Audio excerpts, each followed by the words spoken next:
Hello friends and dear all students of LNMU degree part 2। Friends मैं हूं आपका sir mister D Kumar. सबसे पहले स्वागत करता हूं आप सभी का एसएसपी एजुकेशन सेंटर के इस ऑफिशियल यूट्यूब चैनल पर।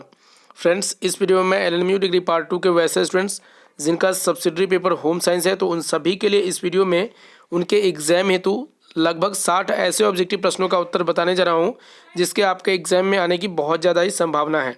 तो आप इस वीडियो को पूरा ज़रूर देखिएगा।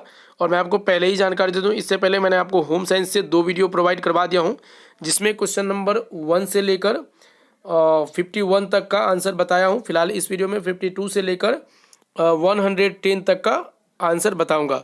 तो अगर आपने अभी तक इस चैनल को सब्सक्राइब नहीं किया तो चैनल को अभी सब्सक्राइब कर लीजिए और नोटिफिकेशन बिल को ऑन करके रखिएगा, क्योंकि इसी तरह से आपको 2-3 वीडियो और प्रोवाइड करवाया जाएगा। तो चलिए देखते हैं 52 नंबर क्वेश्चन। 52 नंबर क्वेश्चन जो है, कष्ट के समय बच्चा कैसा व्यवहार करता है। तो कष्ट के समय बच्चा जो व्यवहार करता है वो किसी बड़ों को सहायता के लिए पुकारता है, हस्तक्षेप का विरोध करता है और चुपचाप अपनी अप्रसन्नता प्रकट करता है। तो उपरोक्त सभी हो जाएगा। ऑप्शन नंबर डी इसका करेक्ट, ये घ हो जाएगा करेक्ट आंसर। आपके एग्जाम में ABCD करके रहेगा। फिर 53 नंबर क्वेश्चन है कि जन्म के तुरंत बाद बच्चा कौन सी क्रिया करता है। देखिए जन्म के तुरंत बाद बच्चा रोता है, आप सभी को पता होगा। जन्म के बाद बच्चा हंसता नहीं है, रोता है। तो ऑप्शन नंबर ख जो है 53 का करेक्ट आंसर हो जाएगा। 54 नंबर प्रश्न है कि बच्चे को माता का दूध जन्म के बाद कब मिलता है। तो बच्चे को माता का दूध जन्म का जो है वो 24 घंटे बाद मिलता है। कब मिलता है? तो 24 घंटे बाद मिलता है। ऑप्शन नंबर ग जो है इसका करेक्ट आंसर हो जाएगा। उसके बाद यहाँ पे देख सकते हैं 55 नंबर क्वेश्चन है कि खेल के अतिरिक्त शक्ति सिद्धांत के प्रतिपादक हैं। तो खेल के अतिरिक्त जो शक्ति सिद्धांत के प्रतिपादक हैं वो सीलर और स्पेंसर है। ऑप्शन नंबर ख जो है इसका करेक्ट आंसर हो जाएगा। 56 नंबर प्रश्न है बच्चे का मस्तिष्क एक साफ स्लेट है, यह किसने कहा। तो बच्चे का मस्तिष्क एक साफ स्लेट है, ये जो कहे हैं उनका नाम है अरस्तु। ये एक प्रकार के मनोवैज्ञानिक है जिनका कहना है कि बच्चे का मस्तिष्क जो है वो एक साफ स्लेट है। ऑप्शन नंबर घ इसका करेक्ट आंसर हो जाएगा। आगे 57 नंबर प्रश्न है कि एकाएक माता का दूध छुड़ाने से क्या होता है। एकाएक माता का दूध छुड़ाने से जो है बच्चा चिड़चिड़ा हो जाता है, ये बात सही है। माता के स्तनों में पीड़ा होने लगती है, ये भी बात सही है। माता को ज्वर आने लगती है, मतलब बुखार आने लगती है, ये भी बात सही है। तो उपरोक्त सभी हो जाएगा। ऑप्शन नंबर घ जो है इसका करेक्ट आंसर हो जाएगा। 58 नंबर प्रश्न है ढाका की मतलब का निर्माण होता है। ढाका की मलमल, यहाँ पे मतलब नहीं है मलमल है। ढाका की मलमल का निर्माण होता था, तो ये जो होता था ये कपास के रेशों से होता था। ऑप्शन नंबर क जो है ये करेक्ट आंसर हो जाएगा। 59 नंबर क्वेश्चन है कपास के रेशे का मूल उद्गम स्थान है। तो कपास के रेशे का जो उद्गम जहाँ से वो उसकी उत्पत्ति होती है वो भारत है। भारत के गुजरात में सबसे ज़्यादा कपास की उत्पत्ति होती है। तो ख इसका करेक्ट आंसर हो जाएगा। उसके बाद है निम्नांकित में से किन रेशों को विश्वव्यापी रेशा कहा जाता है। तो रेशा का जो नाम है वो है आपका कपास के रेशों को, जो कपास के रेशों को ही विश्वव्यापी रेशा कहा जाता है। तो ऑप्शन नंबर क ही इसका करेक्ट आंसर हो जाएगा। 61 नंबर प्रश्न है कपास उत्पादन के क्षेत्र में सर्वप्रथम स्थान पर है। तो कपास उत्पादन के क्षेत्र में सर्वप्रथम स्थान पर अमेरिका है, अमेरिका। ऑप्शन नंबर क करेक्ट आंसर हो जाएगा। कपास की उत्पत्ति की बात करें तो उसके उत्पादन में सबसे पहला स्थान अमेरिका का होता है, अमेरिका का आता है। उसके बाद 62 नंबर प्रश्न है कपास की खेती के लिए मिट्टी आवश्यक है। किस प्रकार की मिट्टी आवश्यक है। तो कपास की खेती के लिए काली मिट्टी आवश्यक है। ऑप्शन नंबर क इसका करेक्ट आंसर हो जाएगा। 63 नंबर प्रश्न है सबसे पहले भारत में सूती मिल की स्थापना कब हुई थी, मतलब हुई थी, कहाँ हुई थी। तो ये सूती मिल की स्थापना सबसे पहले भारत में कोलकाता में हुई थी। तो ऑप्शन नंबर क इसका करेक्ट आंसर हो जाएगा। 64 नंबर प्रश्न है कपास के रेशे प्राप्त किए जाते हैं। तो कपास के रेशे जो प्राप्त किए जाते हैं, यहाँ पे चार ऑप्शन है, फूल से, कली से, बीज से, कोए से। तो ये जो प्राप्त किया जाता है ये कोए से प्राप्त किया जाता है, कोए से। ऑप्शन नंबर घ जो है इसका करेक्ट आंसर हो जाएगा। 65 नंबर क्वेश्चन है कपास का पौधा होता है। तो कपास का पौधा होता है आपका ये 1 वर्षीय पौधा होता है। कपास का पौधा 1 ही वर्ष उसकी जो है अवधि होती है। तो कपास का पौधा एक वर्षीय होता है, एक वर्ष पे कपास देता है प्रत्येक वर्ष। तो ऑप्शन नंबर घ इसका करेक्ट आंसर हो जाएगा। उसके बाद 66 नंबर क्वेश्चन है कि रेशम का जन्मदाता माना जाता है। तो रेशम का जन्मदाता जो है वो चीन को माना जाता है। ऑप्शन नंबर घ इसका करेक्ट आंसर हो जाएगा। 67 नंबर प्रश्न है सभी वस्त्रों की रानी किसको कहा जाता है। तो सभी वस्त्रों की रानी जो कहा जाता है ये रेशम को कहा जाता है। ऑप्शन नंबर क करेक्ट आंसर हो जाएगा। 68 नंबर प्रश्न है रेशम उत्पादन में पहला स्थान प्राप्त होता है। तो पहला स्थान जो है वो चीन का ही प्राप्त होता है, क्योंकि यहाँ पे आप क्वेश्चन देख भी पा रहे हैं कि यहाँ पे रेशम के जन्मदाता कौन है। तो चीन है, चीन को माना जाता है रेशम के जन्मदाता के रूप में। अब आगे 69 नंबर क्वेश्चन है कि रेशम की देवी कहा जाता है। तो रेशम की देवी जो कहा जाता है ये आपका सीलिंग चीको, सीलिंग चीको। तो ऑप्शन नंबर इसका घ हो जाएगा करेक्ट आंसर। 70 नंबर प्रश्न है कि रेशम के कीड़े, सिल्क वर्म जिसको कहते हैं, से रेशम के रेशे प्राप्त किए जाते हैं। तो किससे प्राप्त किए जाते हैं? तो इसके प्यूपा से। ऑप्शन नंबर ख इसका करेक्ट आंसर हो जाएगा। आगे है 71 नंबर प्रश्न कि रेशम के रेशे कीड़े के मुख्य ग्रंथियों के 2 छिद्रों से निकलने वाला स्त्राव है, मतलब स्त्राव से बनते हैं, ये स्त्राव है। तो ये जो स्त्राव है ये आपका सेरिसिन एवं फाइब्रिन है, फाइब्रिन। ऑप्शन नंबर ग इसका करेक्ट आंसर हो जाएगा। फिर है तसर रेशम का उत्पादन होता है। तो तसर रेशम का अलग अलग प्रकार होता है। तो तसम रेशम का जो उत्पादन होता है वो कहाँ होता है? तो ये आपका बंगाल एवं बिहार में होता है। ऑप्शन नंबर घ सही उत्तर हो जाएगा। फिर 73 नंबर क्वेश्चन है रेशम के रेशों की सूक्ष्मदर्शीय रचना होती है। तो सूक्ष्मदर्शीय रचना जो होती है वो चिकने, कोमल एवं 2 अलग अलग रेशों से बना हुआ सीधी छड़ जैसा होता है। ऑप्शन नंबर ग इसका करेक्ट आंसर हो जाएगा। 74 नंबर प्रश्न है कि रेशमी रेशों पर रंग पक्के चढ़ते हैं। रेशमी रेशों पर जो है रंग पक्के चढ़ते हैं। ये रंग इनके स्वभाव एवं प्रकृति के अनुरूप होते हैं। तो ये रंग जो होते हैं मतलब कौन सा रंग है? तो ये आपका है अम्लीय रंग। रेशमी रेशों पर जो पक्के रंग चढ़ते हैं वो अम्लीय रंग होता है। ग इसका करेक्ट आंसर हो जाएगा। 75 नंबर क्वेश्चन है कि सभी प्राकृतिक रेशों में से सर्वाधिक लंबे रेशे होते हैं। तो सर्वाधिक लंबे रेशे जो होते हैं सभी प्राकृतिक रेशों में से वो आपका रेशम का होता है। यहाँ पे 2 ऑप्शन है, ऊन, कपास। आगे आपको रेशम मैं दिखाता हूँ।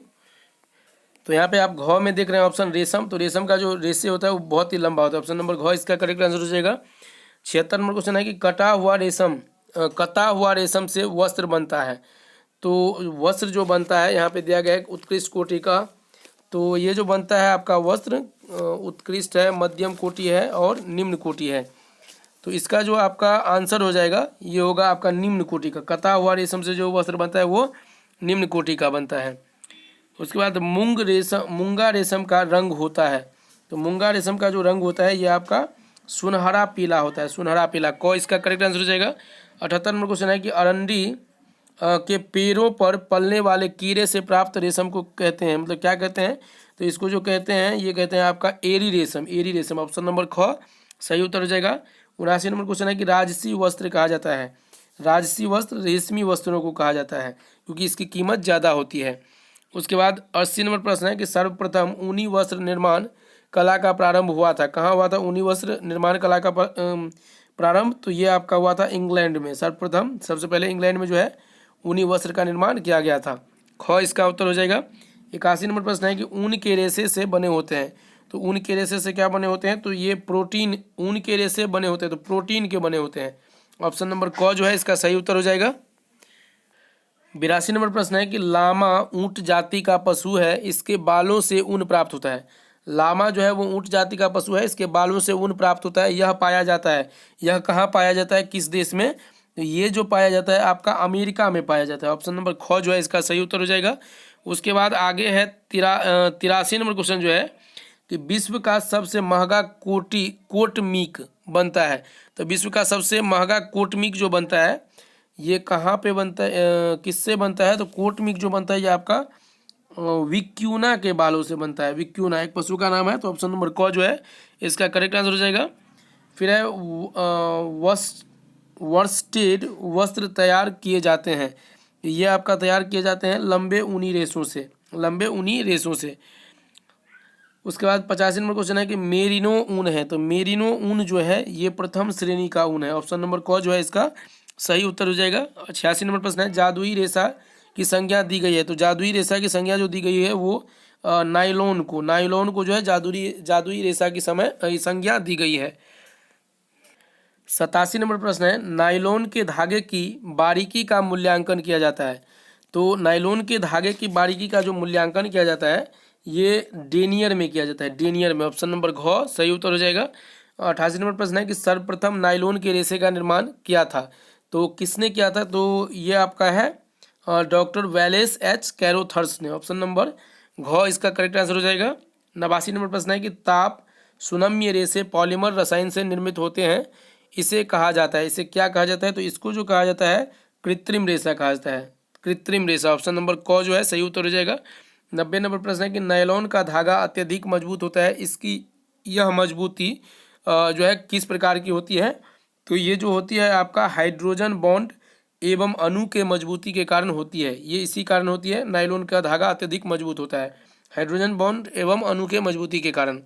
उसके बाद 91 नंबर प्रश्न है कि नायलॉन के धागे की सतह पर छोटे बड़े लूप अथवा रोए उठाए जाते हैं। इस धागे को क्या कहते हैं, तो इस धागे को जो कहते हैं आपका टेक्सचर धागे, टेक्सचर। ऑप्शन नंबर घ सही उत्तर हो जाएगा। 92 नंबर प्रश्न है हीट सेट द्वारा नायलॉन के वस्त्र में क्या किया जाता है, तो इसमें क्या जाता है सिकन प्रतिरोधकता उत्पन्न किया जाता है, सिकन प्रतिरोधकता। ऑप्शन नंबर ख जो है सही उत्तर हो जाएगा। 93 नंबर प्रश्न है कि शुद्ध नायलॉन के धागों से निर्मित वस्त्र कहलाते हैं, तो ये वस्त्र 100% नायलॉन के वस्त्र कहलाते हैं। जो शुद्ध नायलॉन के धागे से निर्मित होता है उसको 100% का मतलब होता है 100% जो है नायलॉन के वस्त्र कहलाते हैं। ऑप्शन नंबर क जो है करेक्ट आंसर होगा। 94 नंबर प्रश्न है कि नायलॉन के धागे को खींचकर लंबाई में बढ़ाकर विशेष प्रक्रिया द्वारा जो है घुंघराले बनाए जाते हैं, विशेष प्रक्रिया द्वारा घुंघराले बनाए जाते हैं, तो ये धागे कहलाते हैं। तो ये जो धागे कहलाते हैं आपका स्ट्रेच धागे कहलाते हैं, स्ट्रेच धागे। ऑप्शन नंबर ग सही उत्तर हो जाएगा। 95 नंबर क्वेश्चन है कि नायलॉन के अनुप्रस्थ काट को सूक्ष्मदर्शी से देखने पर किस प्रकार की दिखाई देती है, तो ये जो दिखाई देती है आपका गोले, छोटे एवं चित्तीदार दिखाई देते हैं। ऑप्शन नंबर क सही उत्तर हो जाएगा। 96 नंबर प्रश्न है कि नायलॉन के यहाँ पे है 96 नंबर प्रश्न कि नायलॉन के रेशों पर तीव्र एवं गर्म अम्ल का प्रभाव पड़ता है या नहीं पड़ता है, तो यही दिया गया नायलॉन के रेशों पर तीव्र एवं गर्म अम्ल का क्या होता है, तो गर्म अम्ल का रेशे निर्मल हो जाते हैं, रेशे निर्बल हो जाते हैं। ऑप्शन नंबर ग जो है करेक्ट आंसर हो जाएगा। फिर है कि नायलॉन की सर्वप्रथम खोज हुई थी, नायलॉन की जो सर्वप्रथम खोज हुई थी वो आपका अमेरिका में हुई थी। ऑप्शन नंबर ख सही उत्तर हो जाएगा। 98 नंबर प्रश्न है कि नायलॉन के धागे का व्यास निर्भर करता है, तो नायलॉन के धागे का जो व्यास है वो निर्भर करता है कच्ची सामग्री पर, उसके बाद स्पिनी रेट के छिद्रों के व्यास पर और खींचने की प्रक्रिया पर। मतलब उपर्युक्त सही जो है इसका उपर्युक्त सभी इसका सही आंसर होगा, मतलब तीनों जो है इसका सही होगा, तो घ हो जाएगा इसका सही उत्तर। 99 नंबर प्रश्न है वानस्पतिक रेशों की मौलिक संरचना होती है, तो वानस्पतिक रेशों की जो मौलिक संरचना होती है वो सेल्यूलोज होती है। ऑप्शन नंबर ग इसका सही आंसर होगा। 100 नंबर क्वेश्चन है कि वस्त्र की मूल इकाई है, तो वस्त्र की मूल इकाई जो है वो रेशा है, रेशा। तो ऑप्शन नंबर क जो है करेक्ट आंसर होगा, क्योंकि वस्त्र बनाने के लिए रेशे का प्रयोग किया जाता है, रेशा के जरिए ही वस्त्र बनता है, चाहे वो किसी भी प्रकार का रेशा हो। फिर 101 नंबर क्वेश्चन है कि वानस्पतिक रेशे कहलाते हैं, तो वानस्पतिक रेशे जो कहलाते हैं वो वनस्पति जगत से प्राप्त रेशे, वनस्पति जगत से जो रेशे प्राप्त होते हैं उसको वानस्पतिक रेशे कहते हैं। क सही उत्तर होगा। 102 नंबर क्वेश्चन है कि लीनन के रेशे प्राप्त होते हैं, लीनन के रेशे प्राप्त होते हैं ये आपका फ्लैक्स के पौधे से, फ्लैक्स के पौधे से जो है लीलन के रेशे प्राप्त होते हैं। 103 नंबर प्रश्न है कपास को कहा जाता है, तो कपास को क्या कहा जाता है, तो बीज वाले रेशे, कपास जो है वो बीज में रहता है, बीज में लगा हुआ रहता है, तो बीज वाला रेशा कहलाता है। क इसका सही आंसर होगा। 104 नंबर क्वेश्चन है कि पीना प्राप्त किया जाता है, तो पीना जो प्राप्त किया जाता है वो अनानास की पत्तियों से, अनानास की पत्तियों से। ऑप्शन नंबर घ जो है इसका सही उत्तर हो जाएगा। 105 नंबर क्वेश्चन है एस्बेस्टस के रेशे पाए जाते हैं, तो जो एस्बेस्टस के रेशे हैं वो चट्टानों से पाए जाते हैं, चट्टानों से। ऑप्शन नंबर क इसका सही उत्तर होगा। 106 नंबर प्रश्न है रेशम का रेशा प्राप्त किया जाता है, तो रेशम का जो रेशा प्राप्त किया जाता है वो आपका रेशम की कीड़े से प्राप्त किया जाता है। ऑप्शन नंबर क जो है इसका सही उत्तर हो जाएगा। इसके बाद 107 नंबर क्वेश्चन है कि जूट का उत्पादन सर्वाधिक होता है, तो जूट का जो उत्पादन होता है सर्वाधिक वो बांग्लादेश में होता है, तो ऑप्शन नंबर घ जो है इसका सही उत्तर हो जाएगा। फिर 108 नंबर क्वेश्चन है कि कोयर प्राप्त किया जाता है, तो कोयर जो प्राप्त किया जाता है ये नारियल की छाल से प्राप्त किया जाता है। ऑप्शन नंबर घ सही उत्तर हो जाएगा। 109 नंबर क्वेश्चन है कि कपास का पौधा होता है, तो कपास का पौधा जो होता है वो आपका 3 से 4 फुट तक ऊंचा होता है, उसकी जो ऊंचाई होती है वो 3 से 4 फुट होती है, तो ख इसका सही उत्तर हो जाएगा। बाकी अंतिम प्रश्न जो है इस वीडियो का, कौन सा रेशा वृक्ष के फल के रूप में पाया जाता है, तो वृक्ष के फल के रूप में जो पाया जाता है वो कापोक पाया जाता है, कापोक नाम का रेशा।